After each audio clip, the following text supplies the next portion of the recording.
Donc, le deuxième modélisateur, lui, plus avancé, mais quand même plus complet si on va faire des tableaux comparatifs en temps réel. C'est sur le site web de Motion ISIS.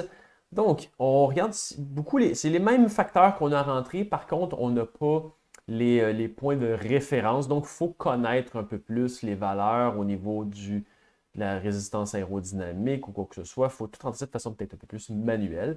Mais on va regarder justement à travers les différents facteurs. On va dire, bon, non, ici, on a une personne qu'on va dire à 85 kg avec on va augmenter le coefficient de résistance aérodynamique, la perte au niveau des engrenages. On peut jouer avec tout ça ici. Et on peut même jouer après ça avec la pente, le vent, si on a un vent de face, un vent de dos, la résistance au roulement des pneus, qu'on peut diminuer ou augmenter, et la densité de l'air. Avec tous ces paramètres-là, on donne une puissance cible et il va nous dire justement, on peut mettre ici en km/h, la vitesse, avec tous ces paramètres-là, la vitesse que vous allez atteindre si vous développez 200 watts. Donc évidemment, on pourrait dire diminuer la puissance et augmenter la puissance. Mais disons, on va commencer à rester ça à 200 watts. Et ensuite, ce qu'on peut faire qui est bien avec ça aussi, c'est qu'on peut faire des tableaux comparatifs. Donc, donner un deuxième scénario. Donc, je disais, on garde tous ces facteurs-là finalement, mais on dirait, OK, au lieu de la seule différence, on va ici sur l'icône ici et on passe dessus. Deuxième scénario, ben, la personne, au lieu de peser 85 kg, pèserait 79,9 kg. Donc, ça, c'est vélo et cycliste, le poids total de l'ensemble.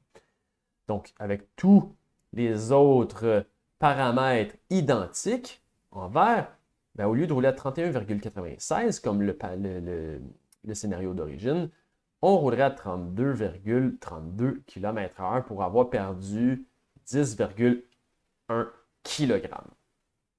Donc, et on peut faire après ça d'autres comparaisons. On pourrait mettre 2. Donc, ici, on dit 10 kg de moins, mais aussi, on va, disons, arriver avec des pneus plus haute performance avec une résistance au roulement qui va diminuer. Donc, toujours la comparaison, dans le fond, avec le scénario d'origine et les facteurs qu'on va avoir changés de un des deux autres, dans le fond, des paramètres qu'on va mettre en deuxième valeur. Donc, aussi, après ça, on peut varier même la puissance. Donc, si on va enlever les deuxièmes facteurs, on va dire, on enlève tous les facteurs d'origine, mais le premier roule à 200 watts, tandis que le deuxième déploie 359 watts. Donc, on peut voir justement l'augmentation de la puissance. On passerait de 31,96 km/h à 40,05 km/h. En dessous ici, on va avoir un peu les temps. Donc, à rouler à cette vitesse-là de façon constante pendant 10 km, les 10 km, après ça 10 000 jusqu'à 180 km, tous les différents, dans le fond, les temps que ça prendrait. Et si on arrive en bas, c'est quoi la différence? C'est qu'il va nous donner une comparaison, dans le fond, pour chaque élément individuel, à savoir si on diminue, donc on rampait ou on augmente d'un pourcentage X. Donc, si on va de ce côté-là, ça c'est dans le pire cas. Donc, si on regarde ici, en bas à gauche, on voit, c'est si on diminue de 30%, dans le fond, c'est 30% pire. C'est-à-dire, comme si on diminue, on augmente de 30% le coefficient d'aérodynamisme, mais au lieu d'aller à 31,96 km/h, on ira à 29,47 km/h versus, justement, si on déploierait 30 watts, 30% de watts de moins, on ira à 27,52 au lieu de 31,96. Si on allait 30% de plus de poids, on irait à 31,01 km/h.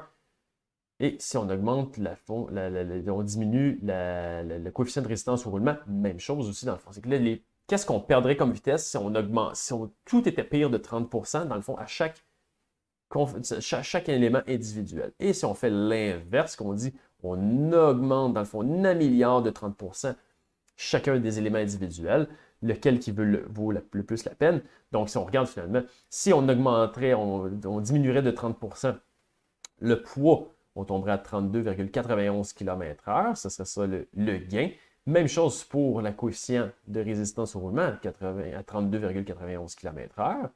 Mais si on augmente de 30% plutôt la puissance, on tombe à 35,5. Donc, ce serait une meilleure option. Donc, c'est mieux de développer 30% de plus de puissance que de diminuer son poids de 30%. Mais encore mieux ça, diminuer son coefficient d'aérodynamisme de 30% nous amène à 35,67 km/h. Donc, c'est le meilleur choix finalement si on veut augmenter, si on veut avoir l'aérodynamisme supérieur, dans le fond, un gain de 30% d'aérodynamisme, un gain de 30% au niveau de la puissance, un gain de 30% au niveau du poids ou un gain de 30% au niveau du coefficient de résistance au roulement. On voit les résultats, on voit que ce serait l'aérodynamisme qui serait le premier choix, le deuxième la puissance et ensuite le poids et la résistance au roulement des pneus.